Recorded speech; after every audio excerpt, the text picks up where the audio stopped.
어쨌든 간에 2022년 11월 혹은 연말까지의 계절이 있습니다. 이거는 네네. 지금 바이든 행정부의 의회하고 같이 해서 이제 가는 거고. 그다음에 만약에가 아니라 지금 상당히 많이 지금 아주 자신 있게 예상될 수 네. 있는데 그 민주당의 그 지금 현재 의석이나 혹은 바이든의 그러니까 이 중간선거에서 만약에 민주당이 대패가 지금 예상이 되는데 대패하게 되고 다시 그 공화당이 이 무늬만 공화당을 어느 정도 제압을 하고 그다음에 그 마가 트럼프 그다음에 리퍼블리칸이 이 공화당이 일체화된 방식으로 되면은 지금 미국의 그 내년 22년 선거는 공화당 압승으로 될 거다. 그러되면은 이제 바이든 행정부의 요원들은 글로벌리스트들이 계속 있고 또 바이든이 또 그러니까 이때 정말 우리 조심해야 돼요. 정말 조심해야 됩니다. 왜냐하면 국무부 이런 데에 있는 글로벌리스트의 패악질이 보통이 아닐 거야. 이 무렵이 돼서. 그죠. 바이든의 중간선거 전부터 해서 나는 그렇죠. 이 중에는 심지어 한반도에 일부러 전쟁 일으켜야 된다라고 주장하는 미친놈들도 나올 거라고 생각해. 그렇죠. 워낙 흉악한 놈들이 많아서. 네. 네. 그래서 이제 그 위험한 시기 그게 두 번째 시기죠. 두 번째 시기죠. 그 두 번째 시기 전부터가 굉장히 위험해요. 위험했죠. 그리고 이제 그다음에 마지막에 이제 24년인데 뭐 트럼프가 나오든 아니면 다른 사람이 나오든 간에 아마 그 MTR이 이기겠죠. 네, 공화당하고 트럼프하고 마가가 이기는 연합이 이길 가능성이 굉장히 높아지는데. 그래서 이제 행정부와 상하야권을 전부 다 MTR이 장악하고 있는 시기. 그렇죠. 이제 레이건 아닙니다. 레이건 때도 이렇게 장악. 아니 하원은 한 번도 장악을 못했고요. 맞아요. 심지어 마지막에는 상원을 뺏겼어요. 오케이. 어쨌든 그래서 대통령뿐만 아니라 이 전체가 다 장악될 수 있는 개연성이 일단 지금 현재의 여러 가지 구도 상황으로 보면은 백모 선생이나 저나 이 부분의 세 가지 서로 정치적 그 구성물과 역학이 우리한테 다르게 우리가 대응을 해야 되는 그런 새 계절이 있다. 네, 신임 대통령이 야권에서 배출된다면 그게 윤석열이든 최재형이든. 그래서 미국 정치 계절의 변화가 이렇게 심각해지면 그것과 함께 또 세계적인 차원에선 반중 흐름이 굉장히 세지거든요. 그래서 사실은 중국도 지금 우리가 이렇게 나눠 볼 수 있는 부분이 있는데. 그거는 뭐 지금 조금 전체주의 국가니까 일단 이거는 A와 B일 겁니다. 근데 이거는 중국 내부는 일단 빼고 워낙 복잡한 얘기라. 복잡한 얘기라. 아무튼 중국도 안팎으로 위기가 굉장히 심해지고 밖의 중국에 대한 이 압력, 포위 이거는 점점 가중된다. 반중이 거스를 수 없는 대세가 된다. 요번에 제가 오늘 이제 프로그램 시작 전에 그 스웨덴에서 일어난 스웨덴 사상 최초의 수상 임기중 불신임 결이에요. 아, 그래요? 그게 스웨덴에 그런 적이 없어요. 근데 불신임 당한 수상이 좌파 연합 수상이거든. 그럼 뭐 이러한 이게 요번에 이걸 이끌은 데가 어디냐면 불과 2, 3년 전만 해도 스웨덴 내부에서 저 네오나치 또라이들이라고 손가락질 받던 그 정당이 스웨덴 강경 우파 정당이 이걸 이끌었어요. 그러면 이런 변화가 왜 이랬겠냐? 내가 보기엔 이게 반중하고도 관계가 있어요. 관계 크죠. 그리고 반중 엔타이 차이나 엔타이 글로벌리즘이에요. 맞아요. 반미는 아닌데 엔타이 글로벌리즘입니다. 네, 그 당연히 엔타이 글로벌리즘이죠. 그러니까 반 글로벌리즘, 반 중국이라고 이 흐름이 이런 것들이 전 세계적으로 툭툭 튀어나온단 말이에요. 네, 그렇죠. 그러니까 이게 심각한 거죠. 그런데다가 이제 이런 식으로 미국이 이 세계절을 겪을 만큼 요동을 치고 중국의 안팎의 위기가 강화되면 북한이 이제 낙동강 오리알 되는 거거든. 지금도 뭐. 왜냐면 미국한테 투항을 하려 그러면 이게 트럼프 같으면 바로 받아줄 텐데 바이든 이쪽 글로벌리스트 애들은 너희는 중국 나와바리 아니야. 내가 왜 받냐고 이게 이럴 거고. 그렇다 그래서 중국에 가서 붙자니 붙었다가는 하루아침에 목숨인데다가 목숨. 중국도 이거 잘 못 받아요, 못 북한을. 받아요. 왜 그러냐면 저게 대한민국이 없으면 중국이 북한을 쉽게 받아요. 그렇죠. 받는다는 얘기가 전면 접수, 지금도 위성국가지만 전면 접수해서 중국식 개혁 개방해 주는 거. 그렇죠. 그것도 그건데 쉽지 않은데 왜냐면 그 과실은 두 문제. 첫째, 그렇게 되면은 뭐 자유 노스 코리아든 아니면은 저기 뭐저 베트남식의 뭐 소위 말하자면 개방을 하는 예, 국가든 베트남식 개혁 개방. 그래서 중국이 그렇게 해서 북한을 이렇게 완전 동화시킬 수도 있을 것 같은데 머릿속으로 그 불가능하다고. 불가능하고 결국은 우리한테 갖다 바치는 꼴입니다. 그러면은 장기적으로는 한반도가 무지막지한 큰 힘이 된단 말이에요. 네, 그러니까 이거가 되거든요. 그렇죠. 그게 또 중국의 고민이에요. 왜냐하면은 우리가 신강 위구르인들 중국 저항한다 그래도 그 넓은 타클라마칸 사막 뺑 돌아가면서 신강 위구르 사람들 사는데 가장자리로만 예, 예. 가운데는 사막이고 예. 그 가장자리 오아시스거든요. 그렇죠. 북쪽은 천산산맥이고 그렇죠. 남쪽은 파미르 고원. 예. 그러니까 높은 지역에서 오는 그 지하수가 밑에 그 사막을 만나는 지점에서 오아시스가 퐁퐁퐁퐁 솟아요. 예, 예. 그것 따라서 사는 거거든 이 그렇죠. 사람들이. 예. 그런데 그 넓은 지역에 사는 사람 다 해봐도 1,000만 명이에요. 그렇죠. 그런데 북한은 2천만이에요. 좁은 지역에. 거기다 이 사람들이 눈높이가 대한민국에 맞춰져 있어. 그걸 그렇죠. 중국이 어떻게 감당하냐고. 감당 못합니다. 국가 안보 이유상 감당 못하는 거예요. 공안 이유상. 그뭐 중국이 개입을 그러니까 중국도 못 받아. 중국이 개입을 한다 하더라도 김씨 체제는 이제는 정리를 하고 이제 개입을 해야 되는 상황인데. 그 얘기는 뭐냐면 그러려면은, 직영 체제로 거느린다는 얘기거든. 그러면은 직영 체제로 건드리면 직영 체제 거느리면 반중 투쟁이 나와요. 반중 투쟁이 나오고 바로 자유조선이 그렇게 된다고요. 그러면 그때 중국이 그걸 어떻게 감당하냐고. 감당 못합니다. 북한 지역을 탱크로 중국제 탱크로 밀었다가 뭔 일 당하려고. 그렇죠. 국제적인 또 미국도 거기서 가만히 있을 수가 없어요. 뭐 바이든 같으면 가만히 있을 거예요. 아니야. 아니 저기 바이든은요 저기 뭐야 그 아버지 부시보다 훨씬 지독한 사람인데 아버지 부시가 중국 탱크로 저기 천안문 때 10,000명 밀은 거를 눈 감아주고서 안아준 사람 아니요. 아이고 어쨌든 간에 중국도 그렇고 그러니까 북한은 이제 말하자면 사면초가입니다.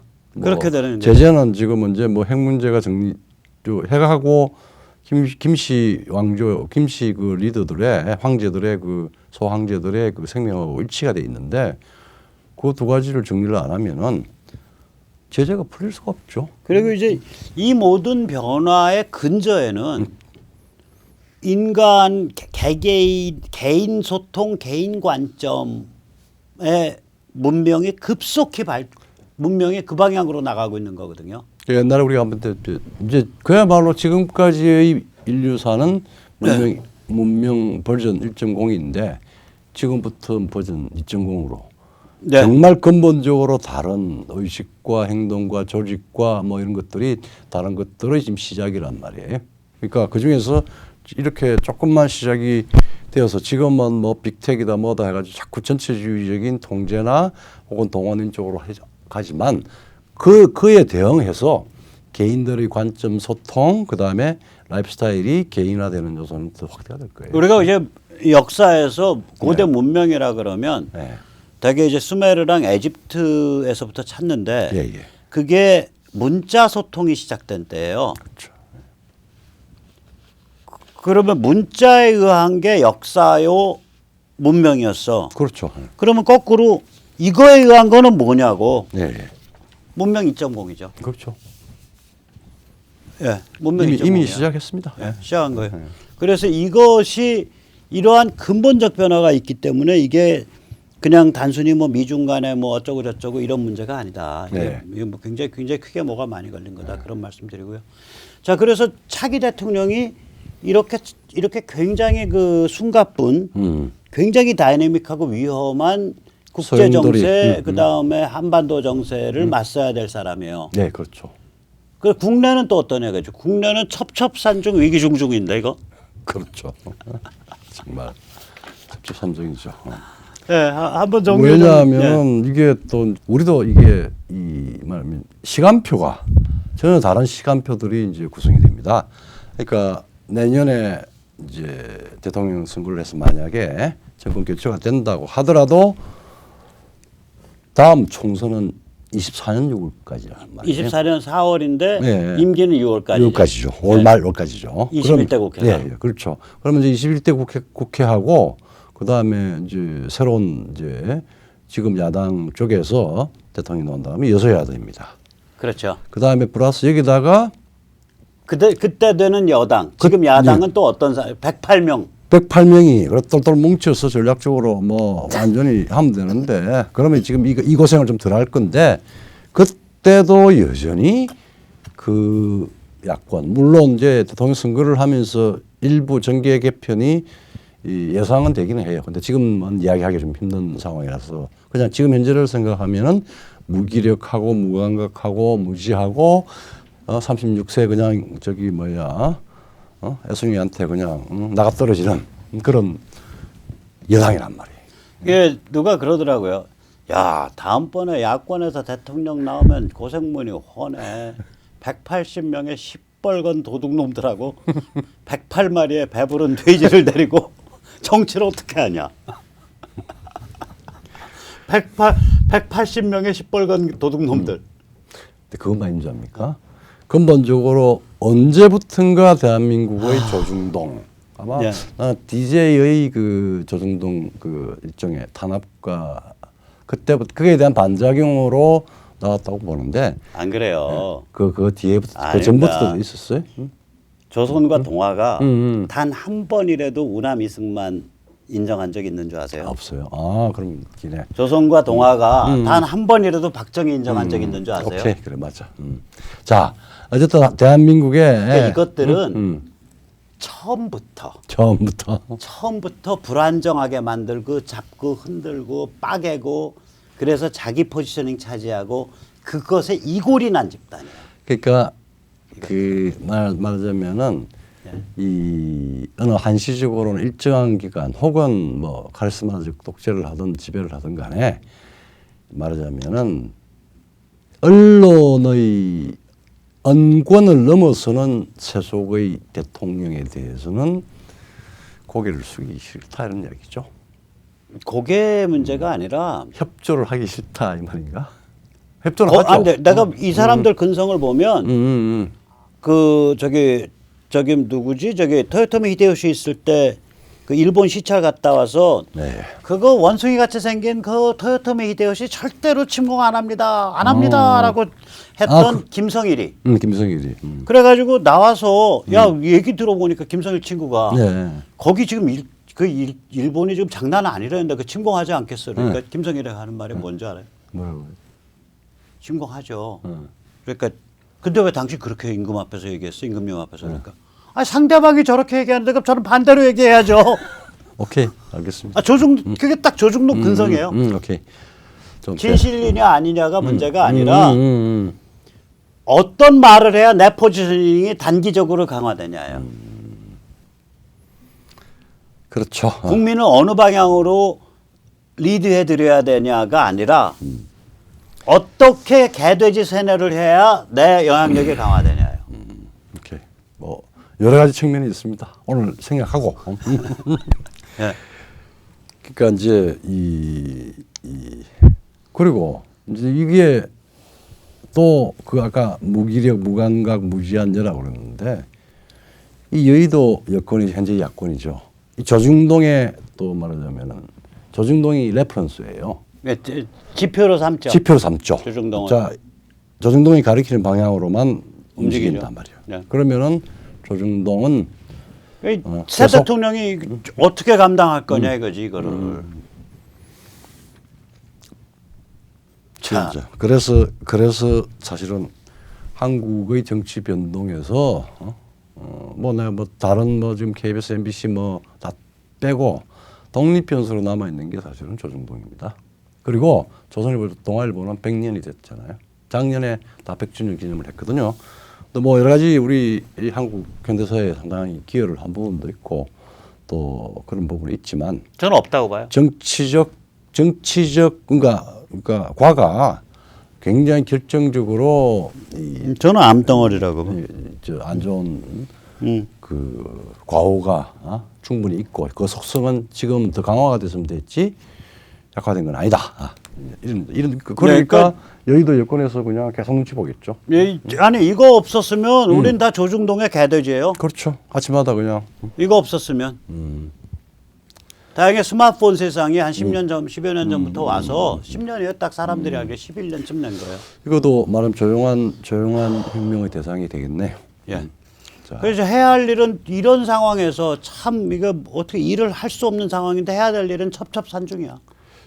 그래서 무슨 저기 저 의원 내각제 개헌 뭐 하는데 그거 다 꿈 깨시고 어쨌든 간에 대통령이 뭐 누가 내든 간에 될 건데 일단 보수 우파 쪽에서 대통령 된다 그러면은 또 일 자체가 이게 정말 첩첩산중이에요. 첨축삼중이고 큰 피라미드야. 바다에 야, 덩어리야. 한번 조금만 우선 간단하게 좀 말씀해. 이제 뭐 세대든 아니면 상황에 따라서 원인의 직권에 따라서 많이 약화가 되고 그 적나라한 그 위선과 기만 그리고 그 말하자면 이권 정치가 다 드러났는데 친중 친북 586을 어떻게 제압할 것인가?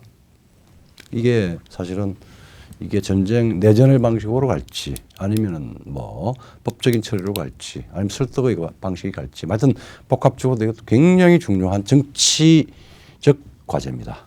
그다음에 두 번째 이 또 한 30년 동안에 우리 한국 사회에 스며든 타락이죠. 좌파 정신문화 권력이 이게 함부로 이 각성을 할 제정신 차릴 이유가 없습니다. 제정신 차리는 게 아니라 여기랑 어떻게 싸울 거냐지. 어떻게 이제 또 직접적으로 못 싸우거든. 직접은 못 싸우거든요. 이건 지식인과 시민이 싸워야 되는데 근데 과연 또 하겠느냐?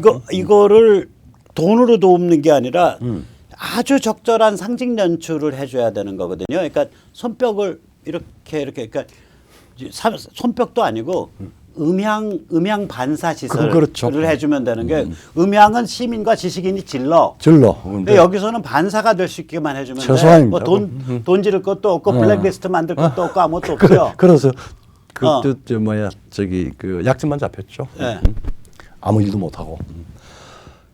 그다음에 이제 아주 현실적으로 지금 막 못 받기를 막 하고 있죠. 어제 탄소 중립 갑자기 전 세계에서도 안 하는 걸 30년, 2050년에 다 하겠다라고 선언을 하고 지금 그러면서 다른 국가들은 탄소 중립을 하는데 설사 기후 말하자면은 기후 CO2 관리가 전 세계적인 그게 다 사실 이데올로기인데 허위식인데 그걸 맞다고 치더라도 그 옵션은 사실은 지금 대개 선진국은 원자력 더 안전한 원자력을 체계적으로 확대시키는 걸로 답이 나오는데 여기는 중국산 태양광으로 하겠다는 거예요. 우리는 중국산 태양광으로 하겠다. 네. 그다음에 풍력 바람도 별로 안 중국산 부는데 풍력 날개로 하겠다. 우리 몇 군데 지금 우리 한국에서 어떤 지역도 풍력으로 채산성이 나오는 데가 없습니다. 그다음에 한국 북토에서 어떤 지역도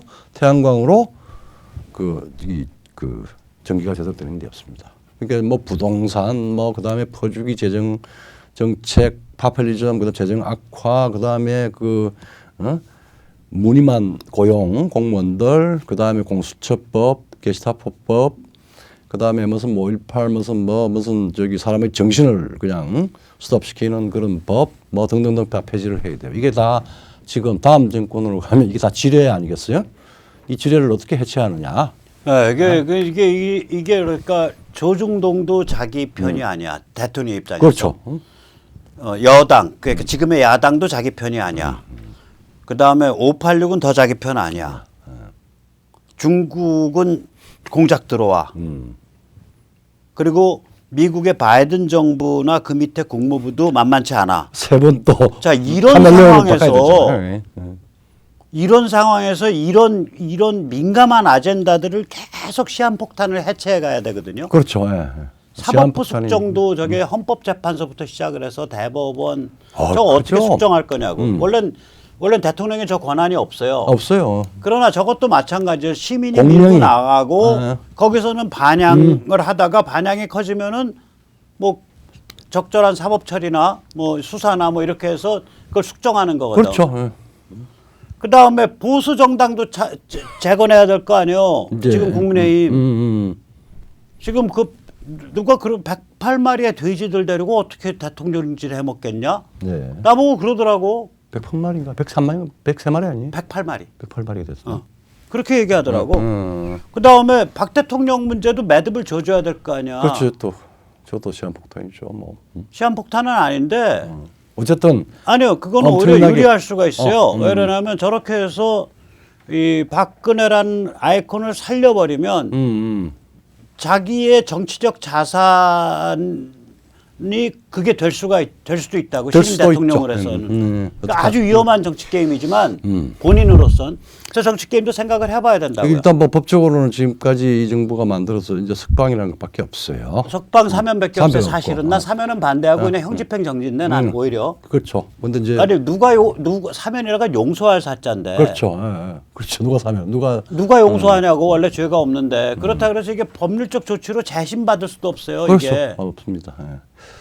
그래서 제일 중요한 거는 사실은 명예 회복을 어떤 방식이든지 할 수 있으면은 그것도 굉장히 용기를 가져야 내가 되는 보기에는 부분이니까. 탄핵은 네. 되돌릴 길이 없고 없고 저거는 온갖 변호인들이 노력해서 온갖 새로운 증거 발굴해서 나머지는 전부 재심 들어가야 돼요. 그렇죠.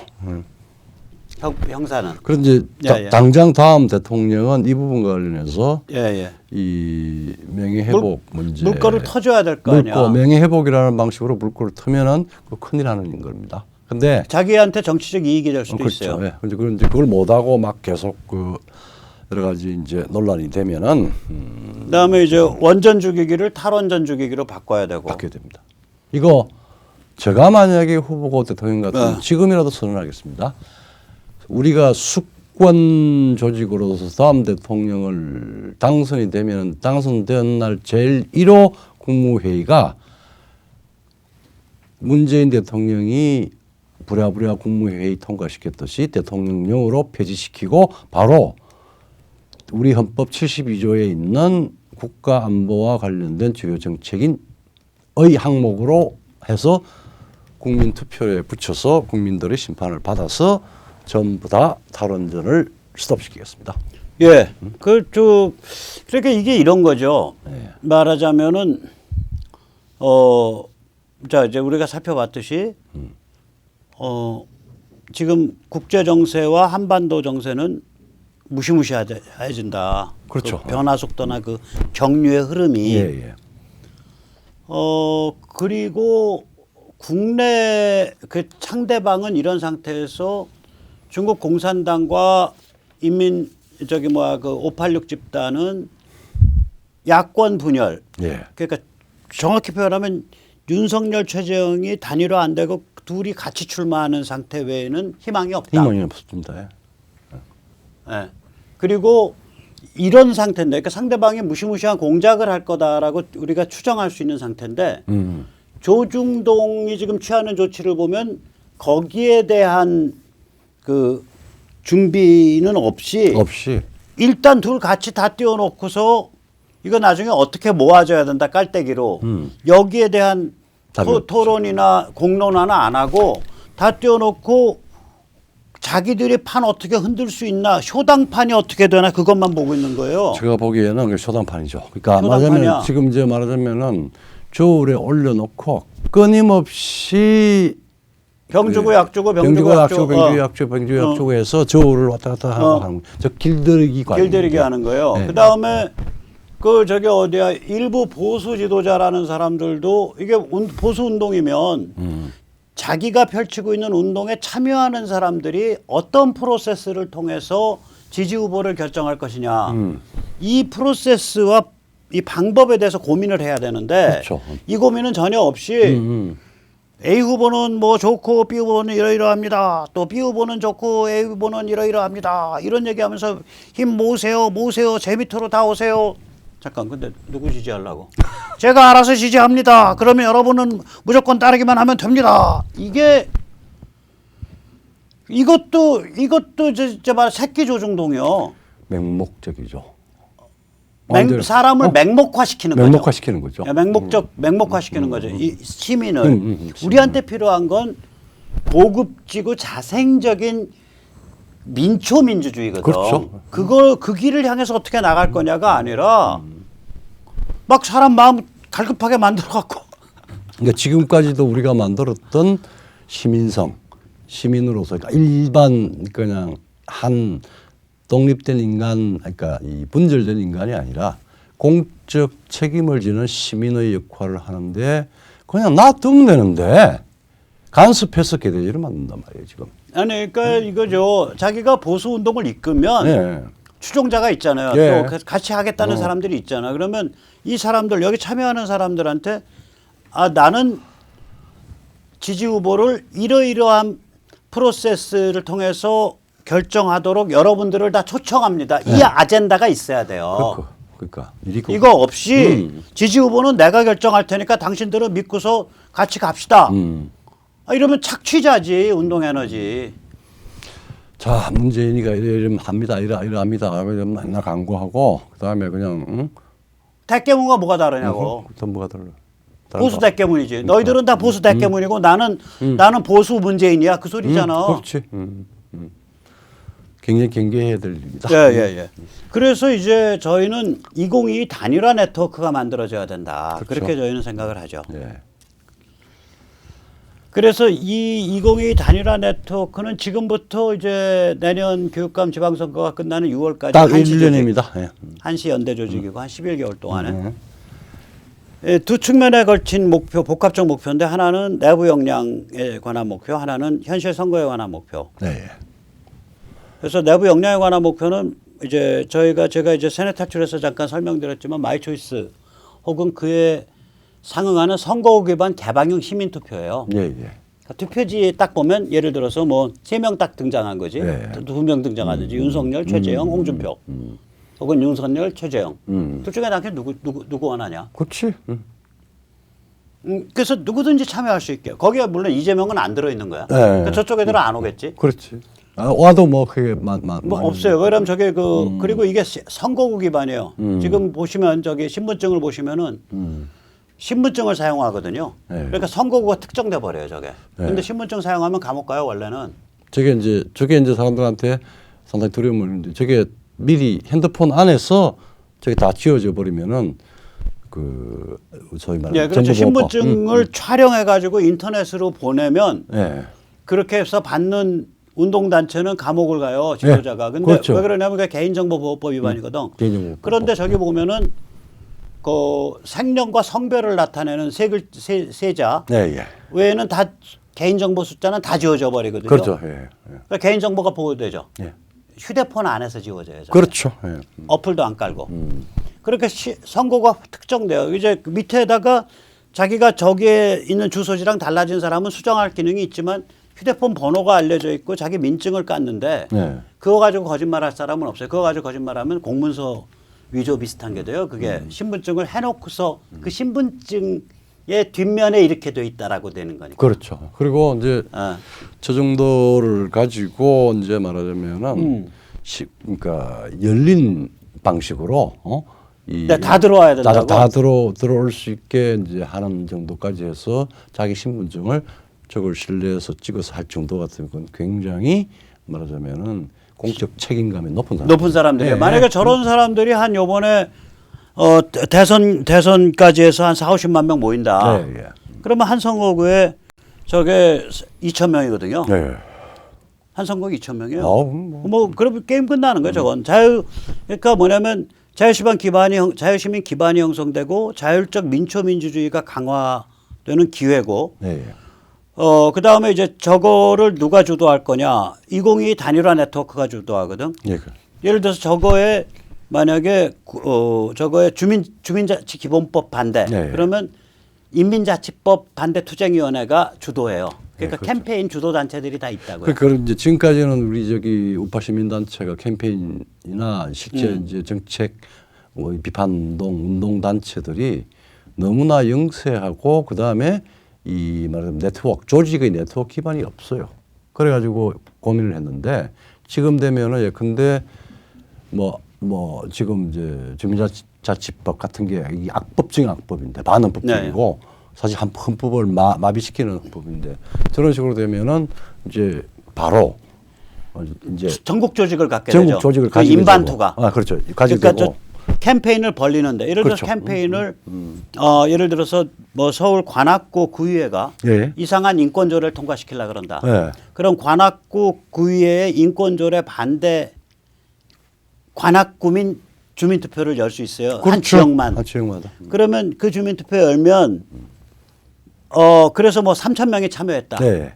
캠페인에서 네. 관악구 그 운동단체가 한 10명 모인 운동단체가 계속 네. 일주일에 2, 3일씩 나가서 네. 이거 저기 뭐 캠페인에서 한 3천 명 참여했다 한 3달 해서 그럼 그 단체가 관악구 주민 3천 명을 멤버십으로 가지고 있는 단체가 되는 거예요. 이게 네. 말하자면은 요새 뭐 PC나 저쪽 유럽 쪽에서 나오는 뭐 하마스 뭐 소통하는데 사실은 얘들이 이야기하는 시민민주주의 심의 그러니까 말하자면은 이 주권자의 네네. 상당한 공적 영역에 건전하고 합리적인 관심을 가진 사람들이 모여서 서로 소통하고 그다음에 이 헌법적 위헌성 여부 뭐 이런 부분에 대해서 이렇게 판단을 하고 해서 이 정치권이 말하자면은 음모를 꾸미거나 혹은 헌법을 회피하거나 헌법을 마비시키거나 헌법을 파괴시키는 여러 가지 종류의 레귤레이션, 입법, 시행령, 조례 이런 것들을 사실은 막을 수 있는 굉장히 중요한 심의적 수단입니다. 저게. 예. 예. 그렇게 돼서 이제 그러면 이제 그거는 이제 우리 내부 역량에 관한 네. 거고요. 예. 그러니까 캠페인을 하면 네. 현실 선거에도 도움이 되지만 도움이 되죠.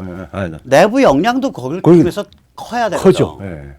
저렇게 해서 내부 역량을 지역별 민주주의 역량을 키우자는 거예요. 예, 예, 그렇죠. 왜냐하면 선거구 기반으로 데이터가 나와버리니까. 그러니까 그 다음에 이제 현실 선거에 관해서는 대통령 후보 단일화 시켜내고 교육감 후보 단일화 시켜내고 예. 저건 선거구별로 획정이 되니까 교육감 후보 단일화가 가능해지거든. 가능하죠. 예. 그 다음에 지방선거에서 586 집단을 완전히 제압하고 그렇죠. 예. 이런 일들을 한번 펼쳐야 된다. 요번에. 해야죠. 그리고 그러니까 근데 사실 이게 요번에- 이제 개인적으로 네. 저 보면 우리가 우리 저 백모 선생님 직접 말씀 못하니까 제가 말씀드려요. 한 2년 전에 저한테 정말 그 말하자면 공적 그 영역에서 열린 방식으로 시민들의 의사나 이런 것들이 자유롭게 이 모집이 되고 또 판단이 되고 또 필요하면은 운동체가 움직이고 할 때 도움을 줄 수 있는 어떤 툴이 없을까 플랫폼 고민을 해가지고 선거구 기반으로. 선거구 기반으로 예. 그렇게 해서 사실은 우리 그러니까 주소지 기반이란 우리 소리거든. 이 천재가 우리 아이, 무슨 말씀? 백모께서 또 특히 이제 이쪽에 관여를 하고 그래서 말하자면은 이 저기 개인정보보호법이라든지 모든 법적인 이 검토 다 거치고 그 다음에 기술적으로 그 특허 개발한다고 참 애를 많이 썼습니다. 자기 돈 들여서 아니 우리 회원들이 모아주신 아예 돈이에요. 모아두시죠. 네, 회원들이 모아주신 돈이 돈을 이제 제가 크진 않아도 직원 한 2명 월급 주고 사대보험 해주고 사무실 월세 조금 내고 그다음에 뭔가 이렇게 시도해 볼 만한 거 한 매달 한 200-300 정도 나물동 말동한 그 정도 살림을 제가 살거든요. 그게 그러니까 뭔가 계속 이렇게 생각해 볼 수가 있죠. 그러니까 그렇게 그런 일을 쭉 해와서 어쨌든 그 솔루션을 개발을 하고 특허 신청 특허 출원해놨죠. 출원해놨죠. 예. 그러니까 저는 제가 여기에 이제 기여한 거는 돈이 아니고 제 시간, 제 인생이고. 아이디어 이니셔티브. 예. 그다음에 이거 설계한다고 혼자서 뭐 여러 가지 조사해보고 스케치하고. 예. 제가 세상이 IT 이렇게 쪽에서 밥을 한 20년 먹었으니까. 그렇죠. 예. 이렇게 굴러갈 때 예. AI 이게 새로운 문명에 맞춰서 계속 진흥을 개발하고 툴을 개발해야 되겠죠. 예, 이게 이거요. 특허도 특허지만 이런 툴을 좌파가 안 써요. 왜 그러냐면 좌파는 기본적인 원리가 민주집중제예요. 레닌의 민주집중제라가 뭐냐면 소수의 음모 집단이 민주주의란 이름으로 라인 따라서 쫙 오다 때려서 예. 그 오다 때린 방향으로 몰고 나가는 거. 그리고 국가를 잡으면은 국가기관을 이용해서 예, 또 쫙쫙쫙 그걸 이제 민주집중제. 그렇죠. 그러니까, 예. 그러니까 데모크라틱 센트럴리즘. 그 레닌의 그 악랄한 용어인데 악랄한 용어죠. 그러니까 개돼지몰이에요. 예. 음모 집단에 의한 개돼지몰이. 민주집중제라는 게 그런 뜻인데 이게 좌파 쪽에 사실은 굉장히 민주적으로 결정되는 것 같아도 예를 들어서 만약에 저쪽 그 전교조 교육감 후보다. 우리가 생각하기엔 야 전교조 멤버가 몇 명이야. 액티브한 멤버만 해도 전국에 5만인데 그러면 전국에 오면 서울에 12,500명 아니에요. 거기다 전교조가 민노총의 가장 강력한 지분을 갖고 있잖아요. 어디로부터 지령을 받거나 그러면은- 소수가 결정하거나 그런 거죠. 그러면은 그 전교조가 온라인 투표 딱 조직하면 20만 명 참여할 수 있어요. 그렇죠. 서울에서만. 서울에서만 해요. 10만이나. 그런데 네. 전교조가 그런 식으로 교육감 안 뽑습니다. 그렇죠. 저렇게 오픈 베이스로 안 해요. 교육감 후보. 그 자기들끼리 몇 개 단체 대표들 짜져 한 쳐서, 50명, 100명이 문 닫아 걸고 연석회의에서 뽑아요. 그러니까. 파워 거래에서. 그래서 우리 자유 보수야말로 저게 폐쇄적인 이상한 권력 게임 쇼당하겠다는 이상한 보수 운동 지도자들이 아니라면 왜냐하면 민초의 민주주의 역량의 성장을 진정으로 바라는 자유보수라면 우리야말로 저런 게임을 할 수 있는 개방형 선거구 기반 개방형 시민투표를 할 수 있는 유일한 집단이에요.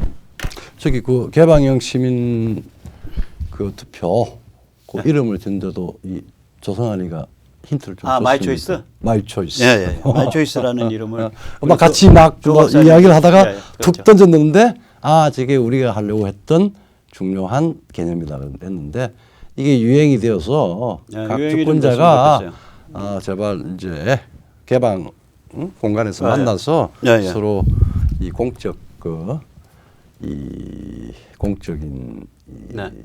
말하자면 안정과 발전을 위해서 저거는 서로 힘을 예. 모을 수 있는 그런 예. 장이 되어서 감사합니다. 좋겠습니다. 예. 저거는 참고로 말씀드리면은 어플 안 깔고요. 예. 어플 깔면 사람들 싫어하니까 그렇죠. www.mychoice.kr에 접속하시면 되는데 나중에 안내 방송 잘 나가요.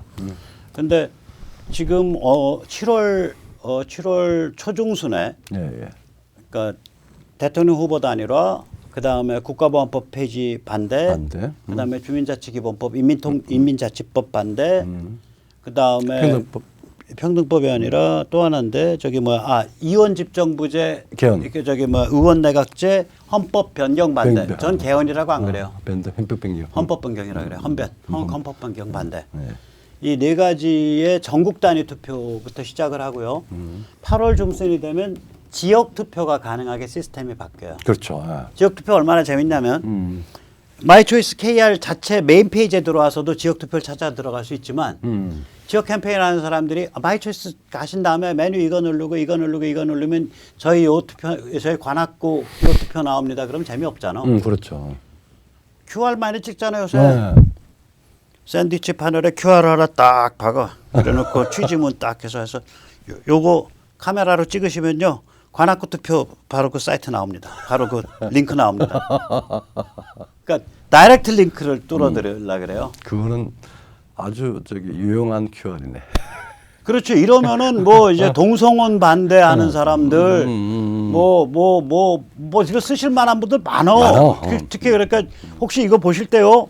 나 나중에 말씀드리지만 내년에 지자체 나가시려고 준비하시는 분들 있잖아요.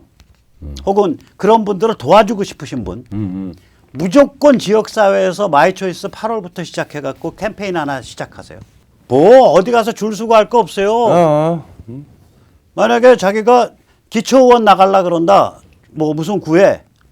그럼 딱 그 동네에 한정된 화끈한 거 하나 딱 이슈 발견해서 그 캠페인 붙어버리시라고. 그리고 일단 광역의원 나가려 그런다. 아주 리얼한 이 자기 지지자들의 의사를 객관적으로 확인할 수 있죠. 확인할 수 있죠. 그리고 그렇게 캠페인 주도 단체가 되면 네. 마이초이스 쪽에 들어온 사람의 그 DB를 캠페인 주관 단체하고 같이 쉐어링을 하게 돼요. 저희가 합법적으로.